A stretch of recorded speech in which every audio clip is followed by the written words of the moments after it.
Diamond 7 Juliet Hotel, left turn Alpha 2 or Alpha 3, check mark discretion, have a good one.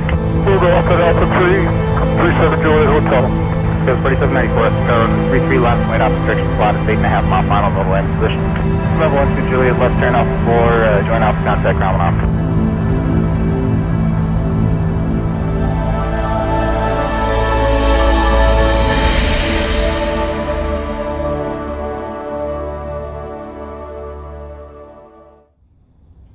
Hello again everyone, and welcome back to the channel. In today's video we are back in Microsoft Flight Simulator 2024. It's actually been quite some time since I last took a look at the sim. As of the time of recording, it's about 10 months since I last specifically recorded a video in 2024. For those of you who keep up with the channel, you'll know that I haven't been the biggest fan of 2024 to date.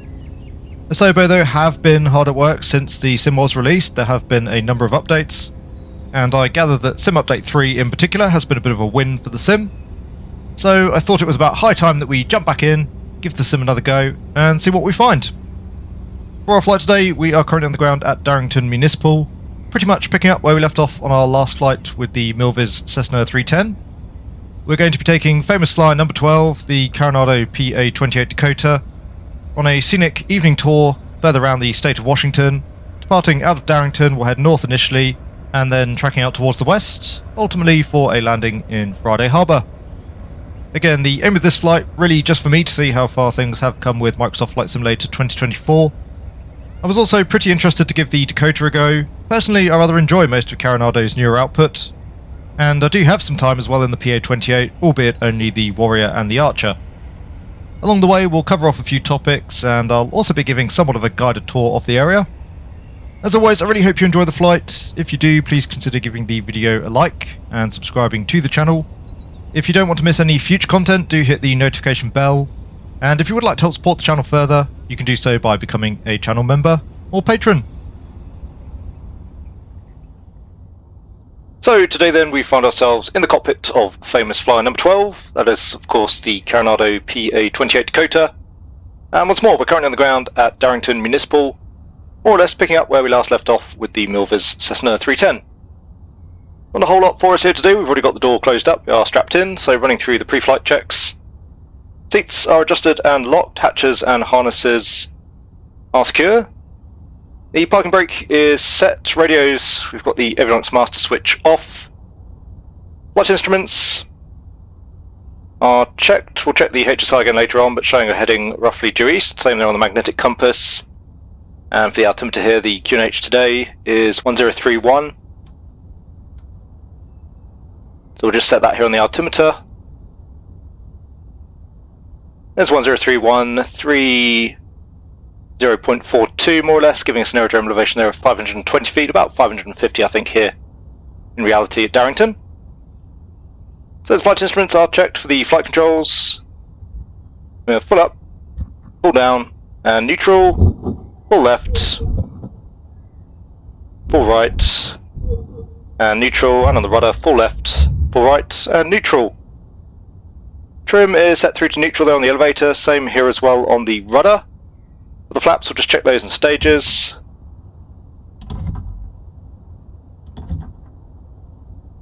And the flaps look good, we can retract those once again. Cabin air controls are closed. The fuel will come onto the left tank here for the start. The tank should be pretty evenly balanced.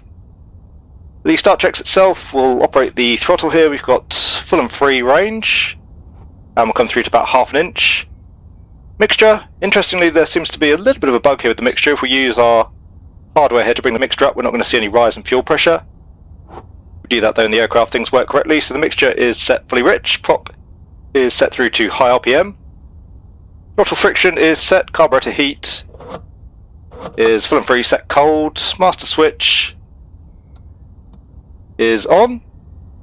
Circuit breakers checked in, of course being a Carenado aircraft and effectively a default sim aircraft, those aren't modelled. The anti-collision light is selected on, fuel pump is selected on, there's our rise in fuel pressure. We'll get rid of the fuel pump again. We'll prime the engine 3 times, so 1, 2 and 3. And checking the prop area, particularly pertinent here in Microsoft Flight Simulator 2024 since a lot of the ground staff seem to like walking through the prop arc. Clear prop. close up the DV window once again. And we can engage the starter.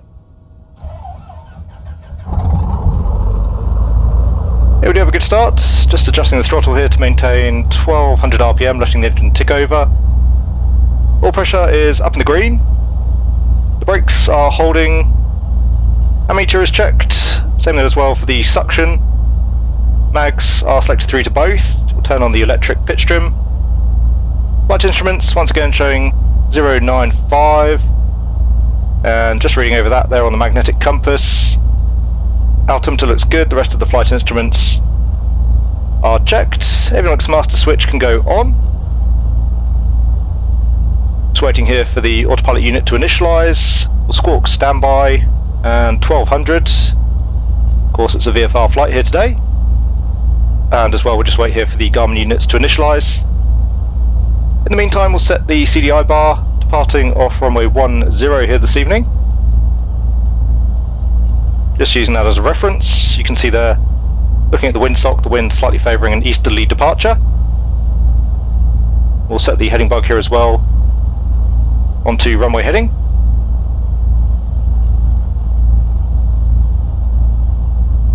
And we can initialise now our GNS 530 and 430.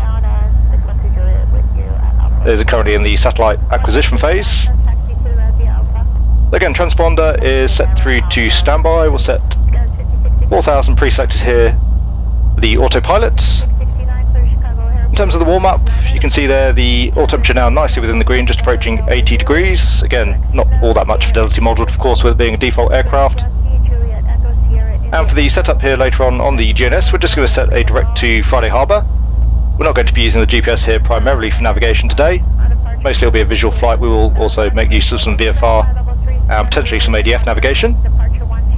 So in the meantime, again, we'll wait for the GNS units to initialise. We'll make our way out towards the holding point for runway 10. Once we're down at the holding point, we'll get the aircraft into wind, carry out the run-up checks, and I'll come back to you once we're ready for our departure. 37 Juliet Hotel, just give me a good rate past Alpha 4. There's this little guy at short final. Continue taxi runway 33 via Alpha. Hey, good rate up to Alpha and continue 33 Alpha, 37 Juliet 10. Thank you, and who else called me? Temple ship 548 and Atlantic Force Protect. Ship 548, roger. Wait for the Twin Diamond Star, join behind them and hold short of Alpha 4. Okay, so we are now lined up here on runway 10. We've just completed our run-up. The pre-takeoff checks, the trims, once again, neutral there on the elevator, same here as well on the rudder. Throttle friction has been set, prop is set through to fully fine, mixture is set through to fully rich. Mag set through to both, master switch is on, P2 heat is selected on, the primer is in and locked. In terms of the fuel, quantities look good, we've got the fuel boost pump selected on, and we've just switched over here now to the right tank during the run-up. Flaps are set through to 10 degrees, gauges are checked, hatches and harnesses are secure. Carburetor heat is set cold, the transponder set through to out, squawking 1200. Flight controls, just once again checking those are full and free.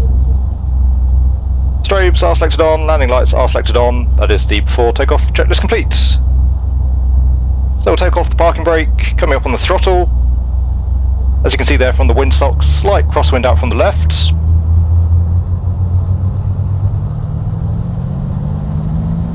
So just needing a little bit of right rudder here to counteract the crosswinds. There's full power. Power is checked, T's and P's look good. Just coming up through 60 knots. And easing back on the yoke. Airborne.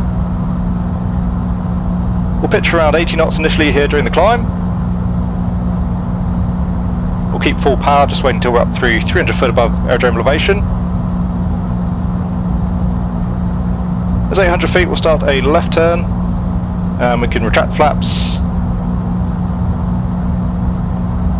Trying to avoid using high angles of bank here at low speeds.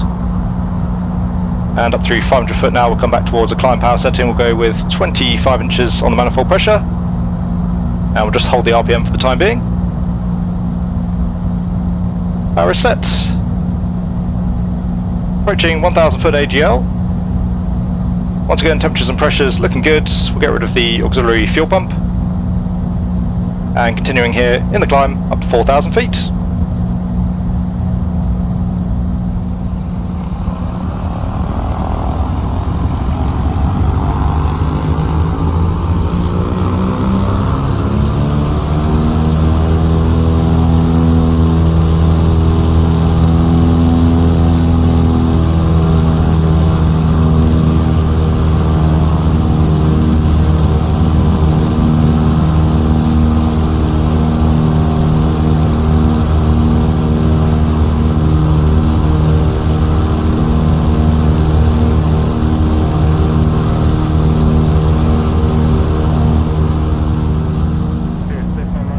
Okay, so we are now nicely established here in the climb, just coming through 2,000 feet, 100 knots there on the speed, temperatures and pressures looking good.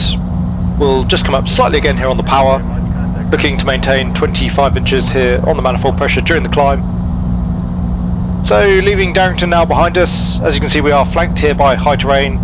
We've got mountains up at around 10,900 feet out to the east, and around 7,200 feet out to the west. And tracking now northbound out towards our first waypoint, which is the Mearsfield airstrip, 3 Whiskey 5.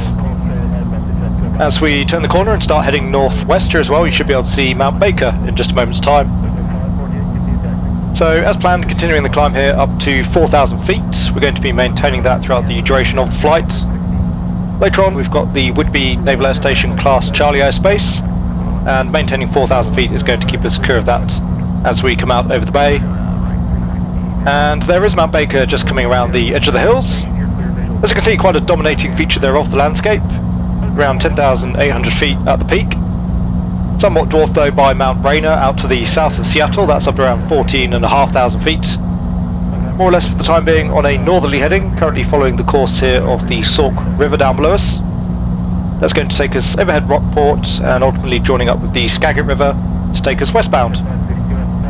Just coming through 3,500 feet, so we'll prepare here to get the aircraft levelled off, and then we'll talk a little bit more about the flight. Although we are particularly heavily loaded here today, just got myself around 35 gallons of fuel on board and about 10 kilos of baggage, getting around 1,200 foot per minute on average here in terms of rate of climb, and just approaching 4,000, so getting ready to level off. We'll get the aircraft levelled off, trimmed out, we'll set our cruise power setting, and then we'll take the autopilot here for the cruise portion of the flight. That way we're a little bit more free to enjoy the views, and again discuss a couple of topics here as we make our way over towards Friday Harbour. The aircraft still wanting to climb, so we'll just put in a little bit more nose down trim. 330 for now on the heading, and there's our speed. We'll just come back towards 22 inches on the manifold pressure. And just winding off the RPM slightly here as well, we'll come back towards 2300 RPM. And the power is set. So once again, just trimming here to maintain 4,000.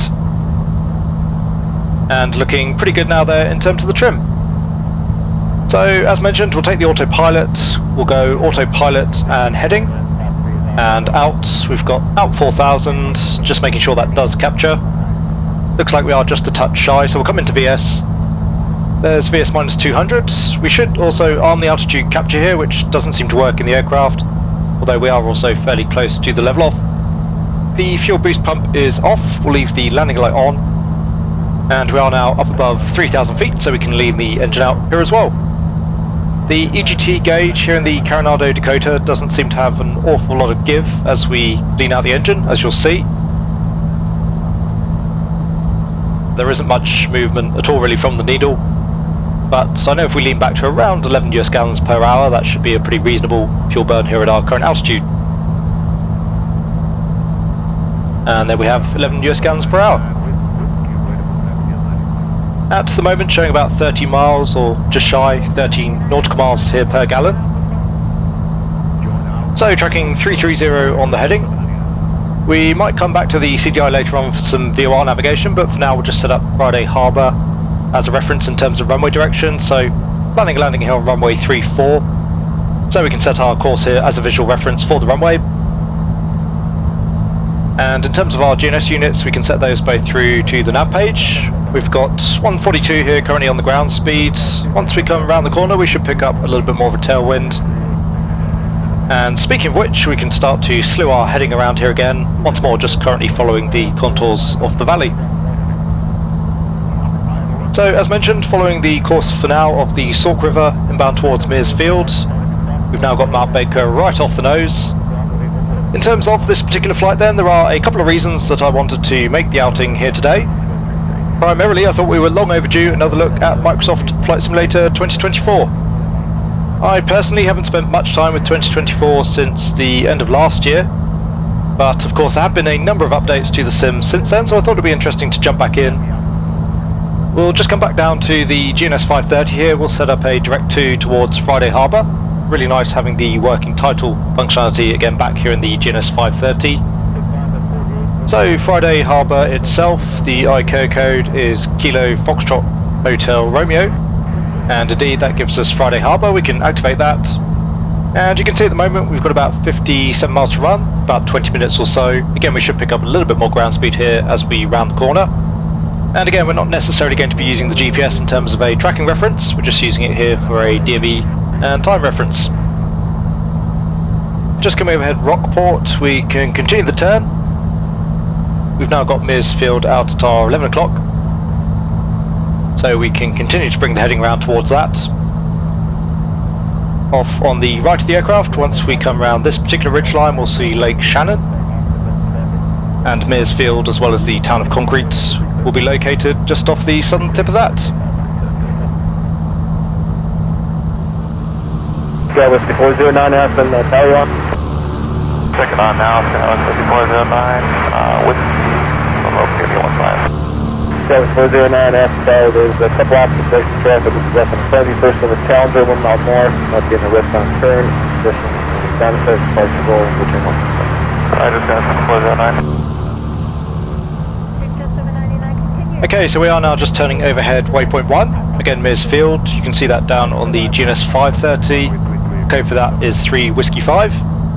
And as promised, we've got Lake Shannon just off the right wing, the town of Concrete just down below us. As you can see, the lighting within Microsoft Flight Simulator 2024, pretty epic I would say in these late evening conditions. Mount Baker again, just out now to the north of our present position.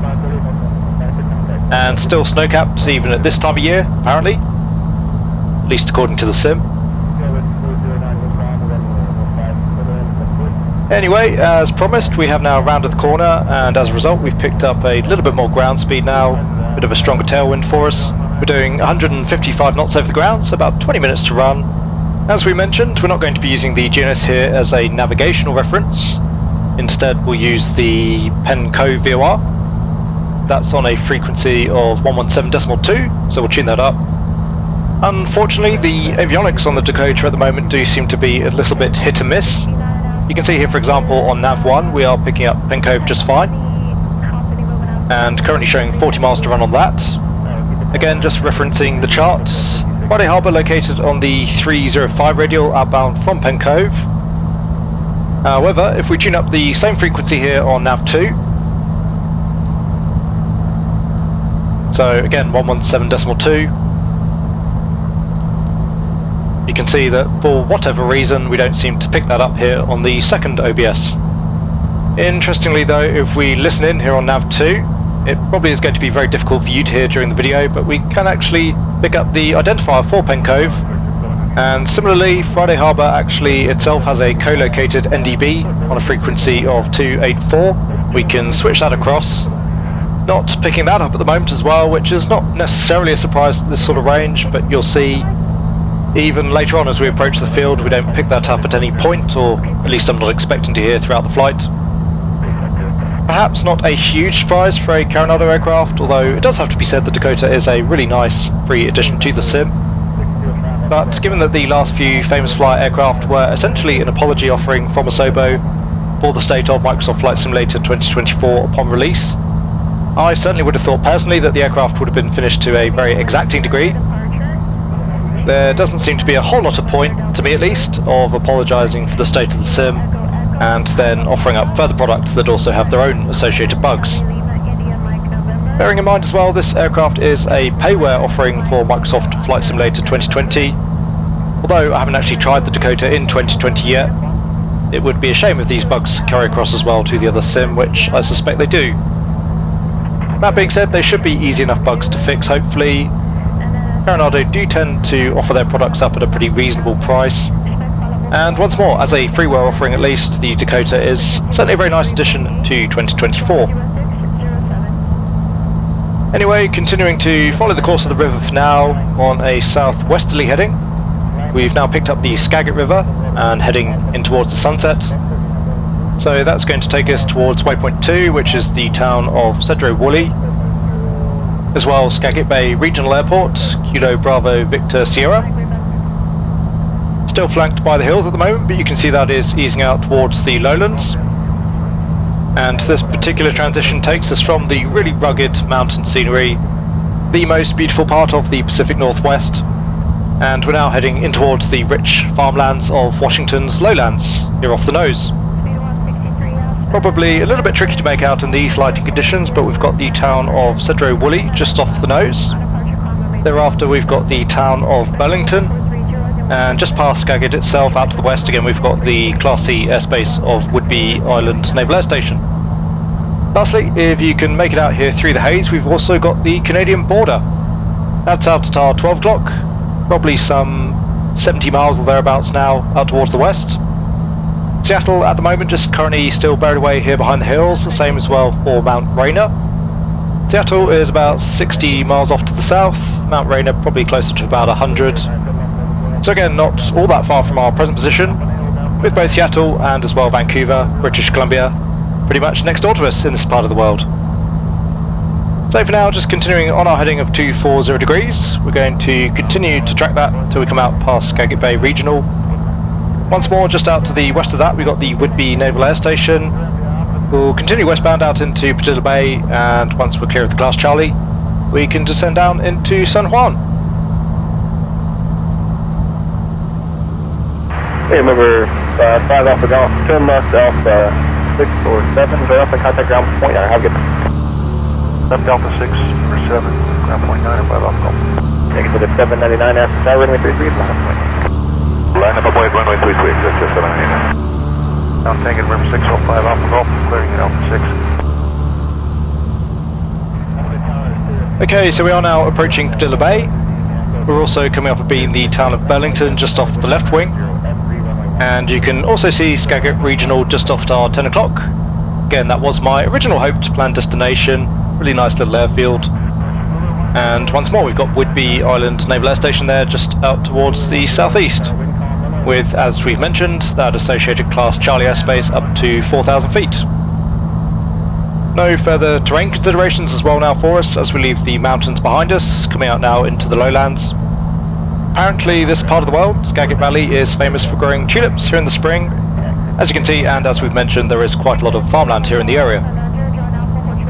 So approaching the coastline now, heading out towards Fidalgo Island, we're going to be passing just north of Anacortes, or 7 Sierra. Once more as well, I think the visuals there worthy of a mention. That lighting down on the water there, absolutely stunning. It is getting fairly late on in the evening here now, but we'll certainly be on the ground well before we lose the daylight conditions. Shortly we'll be coming abeam the March Point oil refineries. Those I believe are just out currently at our 10 o'clock. There is in fact quite a bit of industrial sprawl down there initially in the islands. That does give way to some pretty stunning coastal scenery. In terms of time now, showing about 9 minutes to run towards Friday Harbour, doing 155 knots. And again, that CDI bar should start to come in as we pick up the 305 radial off the Charlie Victor Victor, the Penco VOR. Showing about 21 nautical miles now from the station, and as you can see, still not picking up Friday Harbour NDB just yet. In terms of our fuel state, everything is looking good. We've also just switched back over to the left-hand fuel tank for the feed. So trucking along here quite nicely, giving us plenty of time here to enjoy the islands and the sunset. So again, it's been some time since I've actually made a video here on the channel with 2024. December last year I think was the last full video that I made with the sim.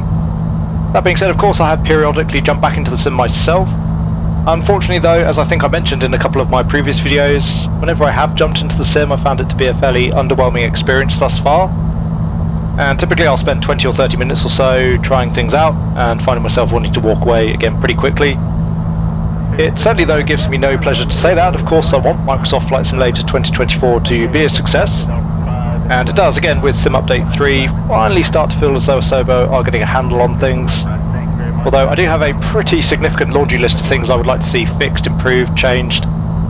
With 2020, I generally used to roll my eyes at the Microsoft Flight Simulator is just a game for children crowd, but it does have to be said, with 2024, the sim does feel that much more gamified than its predecessor.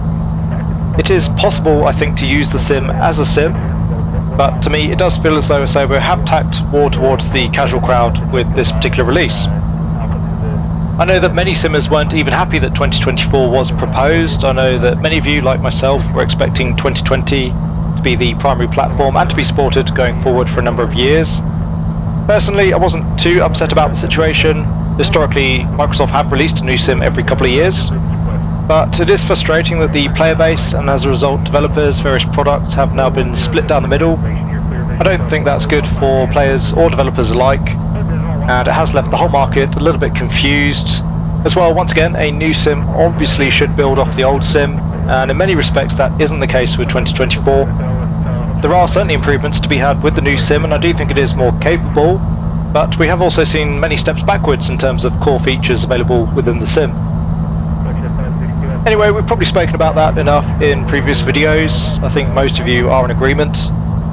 Another point that I thought would be worthy of mention, perhaps even a little bit of celebration, is that as of the time of recording this video, we have now reached the 5-year anniversary of Into the Blue simulations. Initially, I had planned a little bit of a commemorative flight based on the first video that I ever made here on the channel, but unfortunately for a number of reasons that didn't quite pan out. So here we are instead, and I think at least the visual beauty of Microsoft Flight Simulator 2024 is a fitting tribute to 5 years here on YouTube. Unfortunately, as I've mentioned in a couple of my previous videos, I do celebrate that 5 years with a little bit of a dark cloud hanging over the channel here at the moment. The channel isn't exactly riding the crest of a wave currently in terms of views, subscriber numbers, revenue, things of that nature. But again, I think we've already spoken about that at length, and I've also posted videos regarding the topic in terms of what I plan to do with the channel going forwards. Very interestingly though, the videos that I did post on the topic seem to suggest that many, if not all, Flight Sim YouTube content creators are currently going through the same issues. And in fact, more widely here on YouTube at the moment, I've noticed a number of other content creators in other niches having many of the same problems. Anyway, I've been waffling a little bit too much here. We are now through 6 minutes inbound towards Friday Harbour. We're going to be descending down to 1,000 foot to come overhead the field. We'll go with a VS of minus 500 feet per minute, so 6 minutes required here for the descent. And we are now just clear of the Whidbey Island Naval Air Station class Charlie airspace, so we can commence the descent. We'll come back into vertical speed. We'll go with a VS of minus 500, and once again we do see out armed. As we are now descending back through 3,000 feet, we'll just richen up the mixture here ahead of time, and that puts us back up, as you can see, to burning around 13.5 US gallons per hour. Just coming through 5 minutes to run, and again still not picking up that NDB. We do now have Friday Harbour well and truly off the nose. We're visual with the field, so we should be receiving that station. So out into the bay, out over the water, we've got a Cortez now out at our 8 o'clock, just off the left wing of the aircraft. That is 74 Sierra, and again another really nice little airfield in this part of the world. It's got a 3,000 foot strip. It's perched just above the waterline, just off a coastal town. And again another really pretty little airfield within the sim. Apparently the area is quite a big hub for ferries and watergoers, although as you can see, ship traffic is still not really adequately modelled within the sim. Apparently float plane traffic also quite common in this part of the world, so I don't think it's unusual to see a caravan or a beaver shuttling people from island to island. Unfortunately though, I don't think we're going to be seeing either of those in the sim here today. We've just crossed out over Cypress Island. We're shortly going to be crossing over Blakely Island. We'll then be passing Shore Island and finally on to San Juan. We've got the northern flank of Central Island just off the nose, Fisherman Bay there at our 12 o'clock. Just behind that you can see the southern end of Shore Island, and then Friday Harbour, San Juan Island is the thirdmost island you can see there off the nose. So just coming down through 3000, we'll ease back off that manifold pressure, again maintaining 22 inches for the time being. Of course maintaining the power, so picking up a little bit of airspeed here in the descent. We've got a ground speed now of 163 knots. We're currently on the dead side of the traffic pattern for a left-hand circuit, so we'll continue the descent down here to 1000 feet as planned. We might just increase our descent rate here slightly. We'll go with a VS of around minus 700 feet per minute. We've got 3 minutes now here in the descent, and about 2,000 foot here to lose. So that should work out pretty nicely. 700 feet per minute times 3 is of course 21. So as I say, we'll join for a left midfield crosswind into the traffic pattern. We'll hold the downwind checks for now, and once more just further reducing our throttle, bringing ourselves back towards 22 inches on the manifold pressure. San Juan now easily identifiable here out at our 11 o'clock. The sun there just starting to dip below the horizon.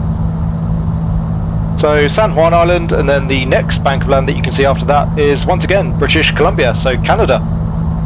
We don't want to be flying all that much further west here, as undoubtedly otherwise we'd be met by a pair of F-18s. In terms of San Juan itself, you've got Friday Harbour located about equidistant down the island on the eastern shore. The harbour there as well, just off on the eastern coast. We have Kettle Point out to the south of the island, and Stewart Island just out to the north. Apparently we have quite a bit more rolling farmland on San Juan versus some of the other islands, much less of a road infrastructure as well. And you might just about now be able to spot the marina just out at our 11 o'clock down there on the eastern coast of the island. And again, planning an approach here onto runway 34. We've got about 3,400 foot of runway available to us. The airfield also just out at our 11 o'clock, so we'll fly the rest of the profile here manually. We'll take out the autopilot. Again, still not picking up anything there on the ADF. And we can make a left turn now inbound here towards the field. We are now well and truly visual here with the field, a little bit further north than I would have liked, so we'll be cutting in at a bit of a 45-degree dogleg here for the crosswind. Just coming down now through 1,500 feet, all the while again reducing that power back towards 22 inches. No runway lights visible yet. It would have been nice if they'd turned those on for us. And you can see there as well now the CDI bar just starting to come in as we come up on that 305 radial and hit the overhead position for the field. So we'll establish ourselves here overhead. We'll make a left turn onto a heading of about 160 degrees. There is though a little bit of a crosswind, so we'll have to crab and offset the angle for that. And now just approaching 1,000 feet, so we'll get ready for the level off. And as you can see, approaching the upwind end of the airfield, again a little bit more northerly than would be ideal, but that will at least allow us a good view of the field here as we pass by. You can see there quite a lot of Douglas firs out to the west of the field. There's 1,000 feet, we'll level off. We have set the QNH. As briefed, joining at somewhat of a 45-degree angle for the downwind, again not textbook by any means. We'll just continue outbound here until our tail passes over the runway.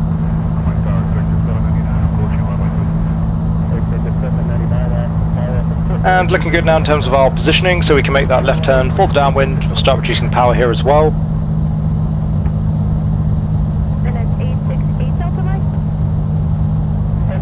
We'll take the carb heat, try and prevent any carb ice building up. We'll take the fuel boost pump on.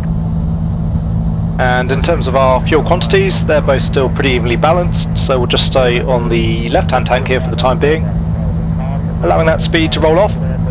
Looking pretty reasonable now here in terms of our downwind position. The shutdown checklist complete here on the ground, and off undercarriage is down, mixture is rich, fuel pump is on, fuel quantities are checked, flight instruments are checked, landing light is on, carb heat is selected cold, harness is secure. All the way back now off the power. Just gaining a little bit of height here on the downwind. That's fine, we'll be correcting with flap in just a moment and coming onto base. Taking a nice long downwind leg here. The Dakota does seem to be a little bit slippy overall, even at full flap. We'll take a stager flap. and hold about 80 knots for the time being. So 4 whites currently on the Pappy. All clear there on final. Looking good here in terms of the speed. We'll take another stage of flap. And trimming now for around 70 knots. So downwind checks are good, still looking a little bit high, just coming onto the Pappy, 1 red, 3 whites.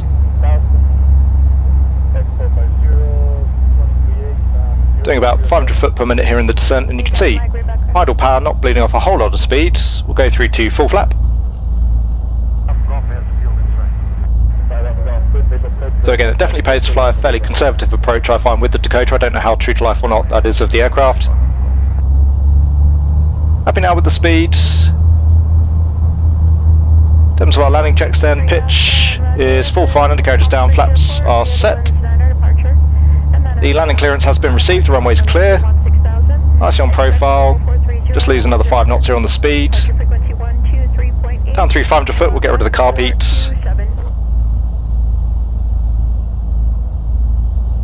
Okay, on speed, on profile.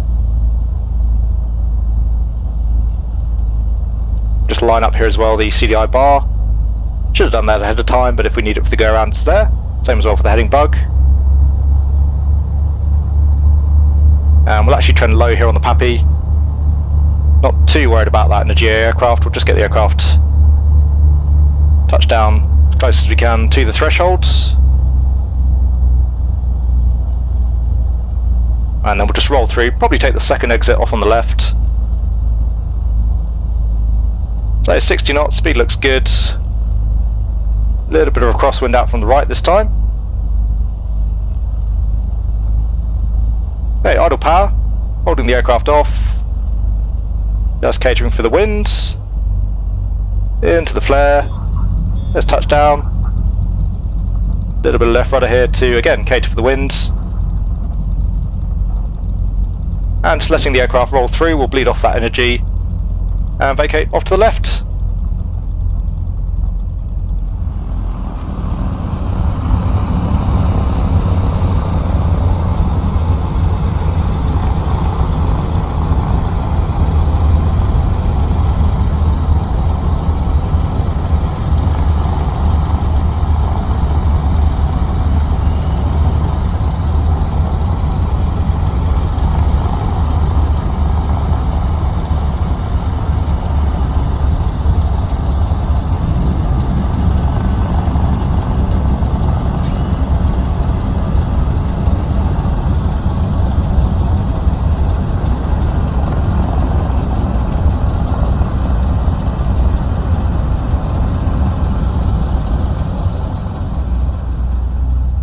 Okay, so just vacating here off to the left, we'll get ourselves up the hump here onto the main taxiway.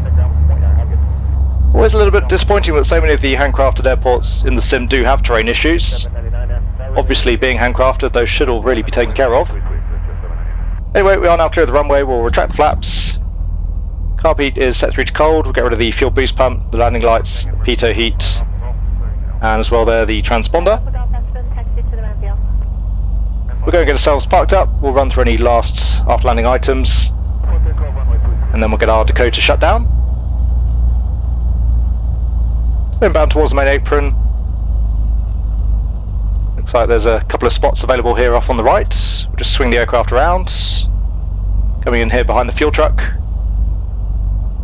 Looks like we've got a bit of a standoff with him. Ground traffic in the sim, still a real bugbear. There are many issues that carried over from 2020. And in fact that particular issue is worse in 2024. You now have the ability only to turn off ground traffic and ground aircraft at the same time, which I've no idea why Sobo thought that was an optimal solution. Personally, I like to have the ground traffic of course turned on, but the ground vehicles turned off. By ground traffic I mean aircraft.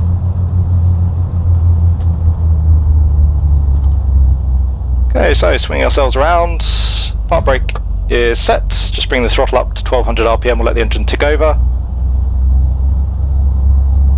So for the afterland checks then, the carb heat is set cold, flaps are up, trims, just leave the trims as they are, save a little bit of time here in the video. Throttle friction is set, non-essential electronics are off, radios are off, transponder is set through to standby. That is the afterlanding checklist complete. For the shutdown, the park brake is set, RPM, we've had 1200 now for 30 seconds. Just check for a mag drop.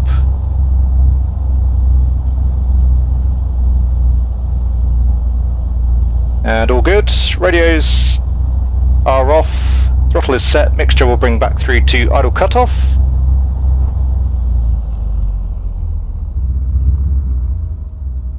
And we do have a good shutdown. More visual effects would be nice. I did try FS Realistic here with the sim, but it seemed to keep crashing 2024. Safely after shutdown checks, the mags are selected off, master switch is off, anti-collision light is off, fuel selector is off, and that is the shutdown checklist complete here on the ground at Friday Harbour. So there you go guys, I do hope you enjoyed our outing in famous Flyer 12, the Carenado PA28 Dakota, and as well another short flight in the absolutely beautiful Pacific Northwest. Overall, Microsoft Flight Simulator 2024 does seem to be now moving in the right direction, and I think rather as I predicted during my review of the sim itself, it's probably another 6 months to a year away now in terms of getting back to where we expect the sim to be. Obviously, we did see much the same with Microsoft Flight Simulator 2020. It would have been nice, of course, to see Asobo build off what had become a very solid platform with 2020, but as I've seen others mention as well, the blame doesn't necessarily lie at their door. Probably there were commercial considerations and pressures from Microsoft themselves in terms of releasing 2024 when they did. I think it's fair to say that there is still some way to go, and certainly a number of issues still that I would like to see addressed. That being said, I am now starting to get to the point where I am back enjoying the sim, which is great. And finally as well, we are starting to see some interesting and exciting add-ons coming along for the sim. We've just had the Black Square Starship, we've got the A2A Aerostar on the way, and I'm personally very much looking forward to the Just Flight Fokker family as well. So, as I mentioned in a couple of my previous videos, I will be splitting my attention now more between 2020, 2024 and as well X-Plane. But I'm certainly now planning to jump back into 2024 on a more regular basis, again the sim getting to a point now where I am starting to enjoy it. Once more, I do hope you enjoyed the video. If you did, please consider giving it a like. If you want to see more content from the channel, then please do consider subscribing as well. And do hit the notification bell if you want to be notified of each upcoming video. Lastly, again, if you would like to help support the channel further, you can do so by becoming a channel member or patron, and links to both of those are down in the video description below. As always, a very big thank you to my channel members and patrons for all of your support. It's nice as well to see a few new members recently. To all of you, I do hope you're having a great day wherever you are. Take really good care, and I will see you all again soon.